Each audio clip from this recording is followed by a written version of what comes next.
Everyone loves magic tricks. And before you're tempted to shake your head, I bet if someone did a pretty cool magic trick in front of you, you probably would be captivated, and the 12-year-old version of yourself would come out if you're over the age of 12. Whether it's a street performer or one of those people on TV, or even maybe that special uncle who does a magic trick, it has a way of captivating our attention, especially little children. I remember when my uncle pulled a full-size quarter out of my ear. I didn't even know that it was in there, and out it came. Or my grandfather, he made George Washington, that's not a real George Washington person on a quarter, he made that George Washington cry. And sure, we were able to figure out how my uncle and my grandfather were able to do those things, but there are other times when some of the big timers, like those on TV, they come with their A game, and it's kind of impressive. I was watching once a special where a magician went up to some random person on the street with a deck of cards and said, pick one. And of course the cameras are there and the person picks one. And looking away, he says, here, take the deck too and just show everybody else. Don't show me, and put the card back in the deck.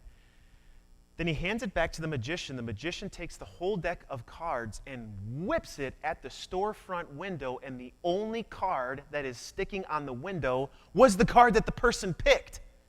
But get this, the card was sticking on the other side of the glass. That's cool. See? Those types of things are awesome. But you know, when people do magic tricks, there's something that we all know. It's not so much about magic as it is about tricks. There's deception, there's distraction, there's a sleight of hand and trickeration because it's not really magic. It is just a trick. Sorry if that disappointed any of you that really thought it was magic. Because we all know that when it comes to a magician or a street performer or that special uncle who's just trying to get a smile or a giggle out of you, that they have to use something, and they have to use distraction. They have to alter things, not because they can alter material or create something out of nothing, but they have to use material to try and make it seem like something immaterial is happening. I watched a special where this world-renowned magician would even hide things in his skin and admitted that he altered his body so that he could not do magic, but could trick. God doesn't do magic tricks. You know this. He doesn't need anything. He doesn't have to alter some type of the material world in order to make it seem like something is happening when it's really not. No matter how shocking or startling it might be, God doesn't do magic tricks. He can create and do the impossible out of nothing. He did that when he called all creation into existence. Next week, we will even hear how Jesus calmed the storm, not by creating a colossal sail or setting up 2 cinder block thick wall to block the wind and the waves, but simply by opening his mouth. Out of nowhere, the wind and the waves stopped. He doesn't need anything. He doesn't need material, stuff, people. But oftentimes, especially when you look at miracles like the one before us today in the gospel reading that I just read, God chooses to do extraordinary things by using seemingly ordinary people, ordinary stuff. God who causes every single life to happen, not because we are in control, but because he is.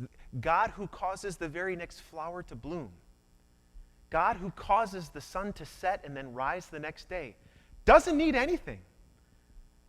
But he teaches us something, not just that he is all-powerful and in control, but with the nuances of his utilization of people and even things, he teaches us the valuable lesson of how God uses people, not just for the good of those that we may be serving, but even for our good as well. I invite you to have that lesson open, the gospel lesson that I just read from Matthew 14, and as you open up to it and as we dig in, you and I will see that God uses ordinary means for extraordinary measures. Most people know about this miracle. Few people know the context. Jesus, as we heard last week, had been teaching a lot about the kingdom of God, teaching people how to value their life in him, which is of far greater value than viewing life in any other way. And he just heard news that John the Baptizer was beheaded. When you hear earth-shaking, life-upsetting news, what do you want to do? Maybe be by yourself. Maybe cry and grieve. So Jesus wants to get away with his disciples, and they cross this lake known as the Sea of Galilee They end up on the northeast side. They get to a solitary place, and what does Jesus see? Here they come from everywhere.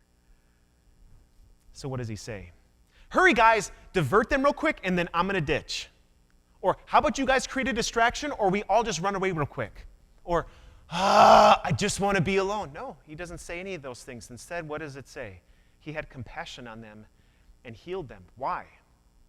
Because Jesus knew what these people really needed. It wasn't just that they had sicknesses that needed to be healed and diseases that needed to get taken care of. It wasn't just that these people had a hunger for just a little bit more of the Jesus action. It is that Jesus knew that these people were starving. And their lives in this world, because it's broken, was leaving them empty. And no matter how much stuff and fluff and wealth and health they would accumulate, it could never fill not just their stomachs, but their souls. And so Jesus knows exactly what they need. And he knows exactly what you need too. That no matter what you accumulate in this world, no matter what you value, no matter how you identify your life, no matter what you put on the scale as the way by which you find yourself to be worthy to yourself and to the people around you, none of that is ever going to be enough. And so he gives you the thing that will never leave you starving and never leave you hungry. He gives you compassion that is divine. There is no ceiling or limit to that value. He knows they need it, he knows you need it, and he's going to prove just that he can give it in what he's about to do. So the disciples don't make a dumb request when they say what they say next. It's getting kind of late. We're in a remote place. Jesus, shouldn't you send them away? But you notice there's at least 3 missteps or shortfalls in what they say. First of all, as often happens with every single disciple of Jesus, they focus on the limitations of their surroundings instead of the limitless nature of the one who is outside of those surroundings. Number 2, they default to sending people away because that's going to fix the problem, instead of wanting to jump in and try to be part of the solution. Jesus, send them away so that they can buy food for themselves. Notice the distance. And third, not only do they focus on the limitations, and not only do they try to create some distance by telling Jesus that they need to send these people away, they completely forget who is standing right in front of them. The only one who has the solution. And notice how all of these things are in direct contrast with what Jesus just proved before. He says, no, they don't need to go away. These people are starving. No, these people don't need to go buy food for themselves. They need something greater. And so Jesus says, bring them to me. They do not need to go away. Also, these disciples fail to see that the true problem is not that these people need to go away to get food because they have some physical hunger and that's the only issue. No, the real problem is that these people are spiritually starving and they are empty. And Jesus knows he's the only one that can give it to them. Tunnel vision. You and I can identify. So what does Jesus say? They don't need to go away. You feed them. Is this a joke? It's lost on us. It's kind of lost on the disciples. I mean, what do you think you would do if you found out you had 50 people coming over to your house tomorrow to eat? Some of you might go into freak out mode. There's just no other way to call it. It's just complete panic for 50 people. And this is 5,000 men, Matthew tells us in verse 21, not including women and children. This is easily 14,000 people, give or take 1,000 or 2. This is a ton of people. You give them something to eat. How are they going to do that? I mean, my mom can whip up a casserole that can feed a ton of people, but 14,000? So you can understand the disciples look to him and say, what do you want us to do? But you have to kind of give them some credit because they still approached Jesus with what they had. We have 5 loaves and 2 fish. Did Jesus ask the disciples to feed them because Jesus actually thought that they were going to whip up the equivalent of the greatest grandma's southern cooking in about 5 seconds for 14,000 people? No. Jesus asked them for at least 2 reasons, I believe. 1, so that they would be able to say it, to test them. They could actually hear what they are thinking and actually have to say it out loud, and then it becomes a thing. And because Jesus wanted them to bring whatever it was that they had, so that he could use them and whatever it was that they had and blow their minds when he multiplied it. Because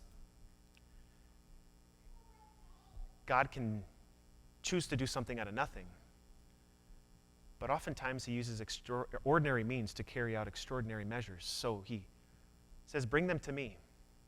And he prays. First, they all sit down. He prays. And then they end up with 12 basketfuls left over, far more than what they had at the beginning.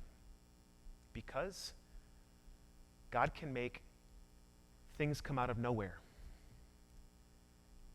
And he makes those things come out of nowhere because he cares for people, because he loves them. Whether it's food or clothing, shoes, a house, a salary, a job, strength, intellect, family, relationships, oxygen, everything. He brings it out of nowhere sometimes, simply because he loves you, because this is who the Son of God is. And he doesn't just leverage it for his own accord, he leverages his power for the good of the people whom he serves and loves. And sometimes it does come out of nowhere, and you know this. Some of you, you've been in dire straits, and you don't know what you were going to do with the next bill, with the next medical appointment, with the next prognosis. You didn't know what you were going to do with that relationship. And somehow, and you still can't explain it, it was just taken care of. I vividly remember, and some of you know I've told this story, when my dad was the only one who was bringing in income because my mom was a stay-at-home mom for us 5 kids, and they skipped 2 paychecks for my father. And it wasn't exactly like we were rolling in it to begin with. My mom started watering down the milk. They were just here recently, and we were kind of joking about it in retrospect. And I vividly remember when they were having that whispering talk between mom and dad in the kitchen where no kids are invited, you know, where they, because they were really worried about what was going to happen next. My mom was crying. We wanted to know why, but no, everything's fine, but it wasn't, and we knew. Out of nowhere, a box of groceries shows up on our porch, and it's not like anyone knew the issue that was going on. And inside those groceries, there was an envelope with cash. You cannot imagine the tears that were coming down my mom's face then. Out of nowhere. Sometimes God does do that for people, out of nowhere. But a lot of times, we could even say oftentimes, he chooses to use the things that you already have. It doesn't make it less miraculous. It doesn't make it less startling. It just proves that God is in control, and he uses the things around you, and he even uses you. The fact that you have accrued wealth for yourself through your job. It's easy for us to think, yeah, I'm pretty smart and gifted, and look at my strength, and watch me flex my occupational biceps. But you know that that can all be gone tomorrow. The investments and the savings and the retirements and all of that, who is the only one who has enabled peace and structure and certain fidelities to be set up in such a way so that you can rely on those things? You know that could all be gone tomorrow. Crazier things have happened in this world. And yet God has worked through people, many of whom we will never meet. He has worked through structures and systems, stuff, sometimes fluff. It doesn't make it any less miraculous. Still behind it all is a heart of God that beats with love to provide for you because he loves you. Do not ever take for granted what God gives you. From the next breath you take and the next day you see, all of that is a gift from God, using ordinary things to give you the extraordinary things you and I could never create for ourselves. Do not ever underestimate how God still does that for you even right here and now. It is words. It's a book. That's all it is. It's just words. And yet God has tied his saving power to them so that he would create and strengthen faith through those words to change not just your heart, not even just your life, but also your eternity. It is water. It's not even special water. And then there's some words that are spoken. And yet underneath this divine gift of baptism, God binds himself to these promises to forgive and to save and to create faith in children and in babies and in old. It's bread. It's wine. It doesn't even taste that great if you think about it. It's so simple, and we've talked about this. We spend more on copy paper and Sunday school supplies equally. respectively, than we do on communion supplies. It's that simple. It's ordinary. And yet the very things that God used to clean your slate of sin and guilt, his son's body and blood, he connects in a miraculous way to this supper so that you would know that forgiveness does not even just exist out there generally for some, but it is for you, given for you, poured out for you, directly, individually, even specifically. Ordinary things. I once knew a man who had one arm. He'd come across as this old, gruff man. He's now passed away and in glory. And this old, gruff man, when you talk to him, he just was an old, gruff man, but he was one of the kindest people I ever met. And so one day I got up the courage to ask him, what happened to your arm? And he told me that for a good chunk of his life, he was caught up in the ways of this world, misvaluing what was truly important, got into all of the wrong things, let your imagination run. What he got involved in was probably way worse than that. And he got into an accident while engaging in all of this, and he was in the hospital, and he lost his arm because of the accident. And he said that was the first time since he was a little boy that he prayed. And the last thing that he said to me in this story was, I don't just have one arm. Before, I had zero, because I wouldn't use any of it for God. But now I at least have one. That's pretty remarkable for somebody who you can look at him and see what's missing. You can focus on all the things that God hasn't provided. Or, with just something as ordinary as an arm, you can see that God has changed his entire framework to serve, to share, to help, and that this man did. God has put you into a world that is broken. It is leaving people hungry and starving. It is causing an entire population, not just a culture or country, an entire population to rest absolutely everything on intellect or science alone or wealth or technology or all of those things or something else. And you know what that's doing to the world. You can see that when all of those things are tested, that is, the worth is tested for what they really are. Throw a pandemic into the mix, now what are those things going to do? But God has given you something more valuable that doesn't leave you starving, nor the people around you. It doesn't leave you hungering and thirsting for more because the righteousness of Christ is already yours.